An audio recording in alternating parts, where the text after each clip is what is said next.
Ce qu'on peut retenir des relations entre le Mali et la Russie, bon, je dirais d'abord que les relations entre le Mali et la Russie ne datent pas de cette période. Elles datent d'une période où la Russie faisait partie d'un grand ensemble qu'on appelait l'Union des républiques soviétiques socialistes. Et c'est cette Union des républiques soviétiques socialistes qui a noué les premières relations entre le Mali et la Russie, qui aujourd'hui ont pris une nouvelle tournure depuis le 16 janvier 1992, où le Mali a reconnu la Fédération de Russie comme continuatrice de ses relations avec l'Union des républiques soviétiques socialistes. Et ces relations-là touchent tous les secteurs de la vie au Mali. D'abord, je dirais qu'au moment où c'était l'Union des républiques soviétiques socialistes, l'apport de ce pays a été capital pour le Mali, la jeune république naissante du Mali. J'en veux pour preuve l'apport de l'Union soviétique à la République du Mali lorsque nous avons élaboré notre premier plan quinquennal de 1961 à 1966.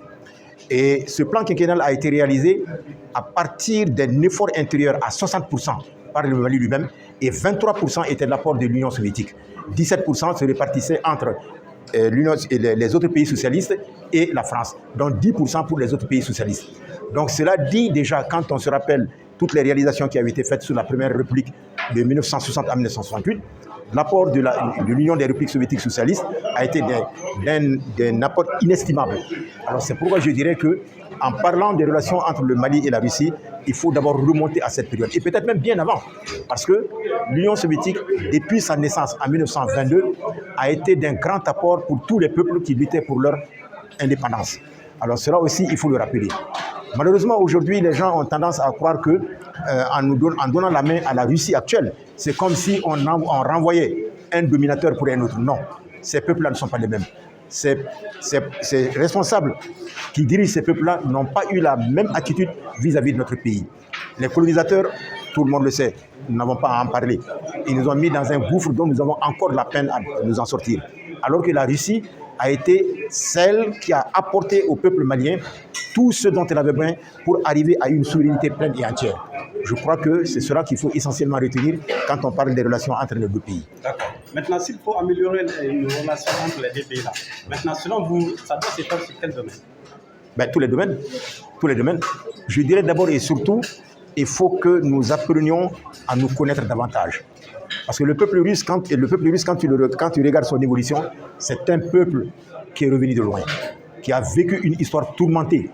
Depuis la guerre menée par Napoléon contre la Russie, jusqu'à la guerre d'Hitler contre la Russie, ce peuple a été forgé dans les épreuves. Et c'est pourquoi aujourd'hui, c'est un peuple qui, connaissant profondément son histoire, ne se laisse jamais entraîner par les vents venant de l'extérieur, en essayant de lui imposer un mode de vie qui n'est pas du tout le leur. Nous devons nous en inspirer, faire en sorte que nous connaissions mieux notre histoire, pour faire en sorte que, en donnant la main à la Russie, sur la base de nos recherches, de nos besoins réels, je crois que nous pourrons arriver à quelque chose de plus potable que si nous restons à ce niveau-là, en croyant que c'est avec les anciens colonisateurs que nous allons pouvoir nous en sortir. Merci. On peut retenir de la relation entre le Mali et la Russie. Permettez-moi tout d'abord de féliciter nos amis russes pour la journée de la Russie, qui est une grande fête russe. Et à l'heure actuelle, nous pouvons dire que les relations entre le Mali et la Russie se sont beaucoup améliorées. Et cela se comprend. Parce qu'il faut savoir que la Russie est un pays qui ne s'impose pas.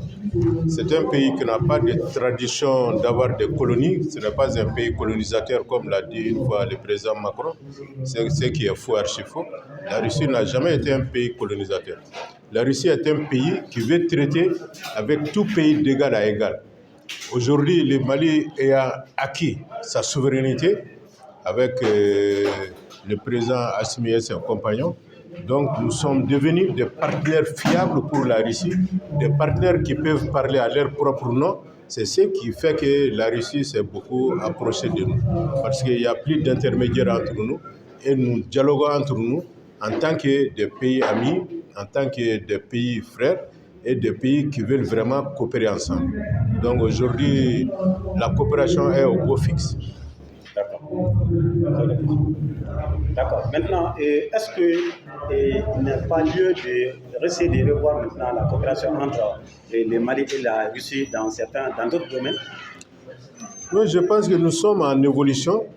Les choses évoluent. C'est surtout à la partie malienne de revoir ses ambitions pour que nos ambitions puissent être à la hauteur de l'attente de la Russie. Et je lance un appel à nos opérateurs de se tourner vers la Russie et de s'informer et de savoir qu'il est préférable de traiter directement avec la Russie dans différents domaines que de passer par des intermédiaires. Donc, tout revient maintenant à nous, sinon la Russie est largement ouverte à nous. C'est à nous maintenant de saisir l'occasion pour pouvoir booster tout cela. Parce qu'il faut savoir que jusqu'à présent, nos termes d'échange commerciaux sont très faibles. Par exemple, si on prend le cas de notre voisin, le Sénégal, il y a 2 ans, le Sénégal était à peu près à 1,5 milliard de dollars de chiffre d'affaires. Alors que sur le plan commercial, nous, on n'approchait pas cela. Donc, il faut que nos opérateurs fassent beaucoup preuve de plus de dynamisme, malgré qu'il y a beaucoup d'obstacles, tels que les transferts d'argent et consorts. Mais ce sont des obstacles qu'on peut surpasser. Donc, c'est surtout à la partie malienne de se rehausser pour être à la hauteur de la Russie. Maintenant, sur le plan de l'éducation. Pour l'éducation, je pense que déjà dans ces 2-3 ans-là, vous avez vu que la Russie a octroyé beaucoup de bourses. La Russie a ouvert presque toutes ses universités et même envoie encore des professeurs ici pour venir. Et il n'y a pas longtemps, les représentants du ministère de l'Éducation russe étaient venus, qui voulaient envoyer même des professeurs qui vont bénévolement enseigner la langue russe ici. Parce que le préalable d'abord pour les étudiants qui veulent aller étudier en Russie, il faut au moins avoir quand même un certain niveau de compréhension de la langue russe.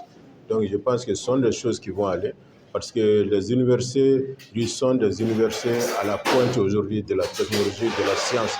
Donc ce sont des opportunités qui vont nous aider à rehausser notre économie et ce sont des facteurs qui vont faire que notre économie va aller de l'avant. D'accord. Et dernier mot? Je dis toujours bonne fête à tout le peuple russe pour cette grande fête.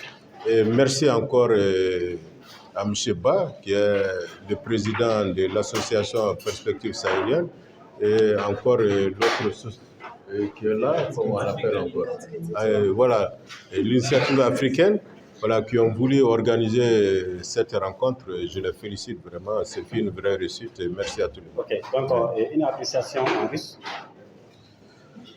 Я поздравляю россиянам с праздником Дня России.